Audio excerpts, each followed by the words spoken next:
Türkiye Dışişleri Bakanlığı'ndan Çin'in Uygur Türklerine uyguladığı politika ile ilgili bir açıklama geldi. Dışişleri Bakanlığı Sözcüsü Hami Aksoy yaptığı açıklamada, Sincan Uygur Özerk Bölgesi'ndeki Uygur Türklerinin ve diğer Müslüman toplulukların temel insan haklarını ihlal eden uygulamalar, özellikle son 2 yıl içerisinde ağırlaşmış ve uluslararası toplumun gündemine taşınmıştır. Abdurrahim Heyti, Türk ve Müslüman kimliğine sahip çıkmak uğruna hayatını kaybeden tüm soydaşlarımızı rahmetle anıyoruz. Bu vesileyle Çin makamlarına Uygur Türklerinin temel insan haklarına saygı göstermeye ve toplama kamplarını kapatmaya davet ediyoruz dedi. Doğu Türkistan'da yıllardır devam eden ve son dönemde oldukça artan Çin zulmüne karşı Trabzon'daki Gülbahar Hatun Camisi'nde kılınan sabah namazı sonrasında dualar edildi. Diğer yandan New York'taki Çin Başkonsolosluğu önünde Uygur Türklerine yönelik insan hakları ihlalleri protesto edildi.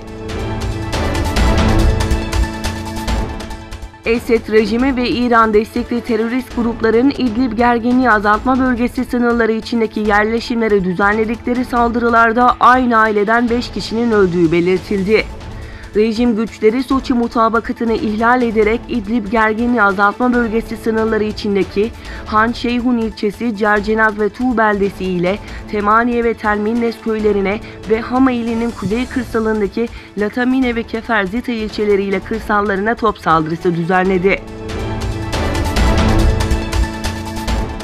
Kamufle olmuş bir grup İsrail gücü Ramallah'ta bulunan Cemal Abdülnasır Camisi'ne baskın düzenleyerek Filistin Vakıflar ve Dini İşler Bakanlığı'nda görevli Hamza Ghanem'i gözaltına aldı.